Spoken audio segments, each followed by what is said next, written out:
What is oligodendroglioma and why is it so rare? Imagine a tiny, specialized cell in your brain that helps insulate your nerve fibers, making communication between your brain and body smooth and fast. These cells are called oligodendrocytes.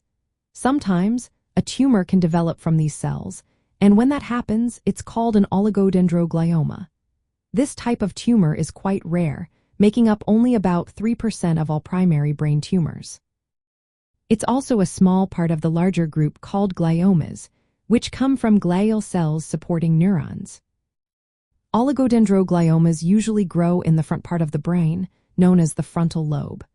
They can also appear in the temporal and parietal lobes.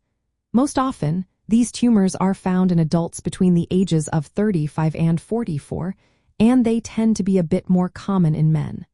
While they can happen at any age, they are very rare in children.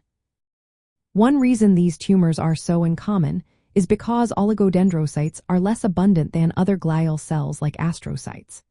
Since tumors develop from specific cell types, fewer oligodendrocytes mean fewer chances for tumors to form from them. Plus, scientists have identified certain genetic features that are typical of oligodendrogliomas, such as mutations in the IDH gene and the loss of parts of chromosomes 1 and 19. These genetic markers help doctors distinguish oligodendrogliomas from other brain tumors, which also contributes to their rarity. Oligodendrogliomas are classified into two grades based on how quickly they grow and how aggressive they are. Grade 2 tumors grow slowly and tend to progress gradually over time. Grade 3 tumors grow faster and are more likely to spread within the brain. Symptoms depend on where the tumor is located but often include seizures, which are usually the first sign. Other common symptoms are headaches, weakness or numbness on one side of the body, changes in mood or personality, speech problems, memory issues, and coordination difficulties. For example, if the tumor is in the frontal lobe, a person might experience personality changes or muscle weakness.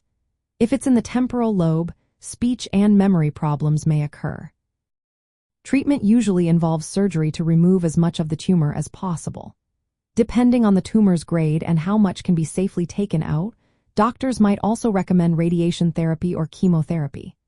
The outlook varies based on many factors, including the tumor's genetic features, the patient's age, and how well the tumor responds to treatment. The 5-year survival rate is around 79.5%, but this can differ from person to person.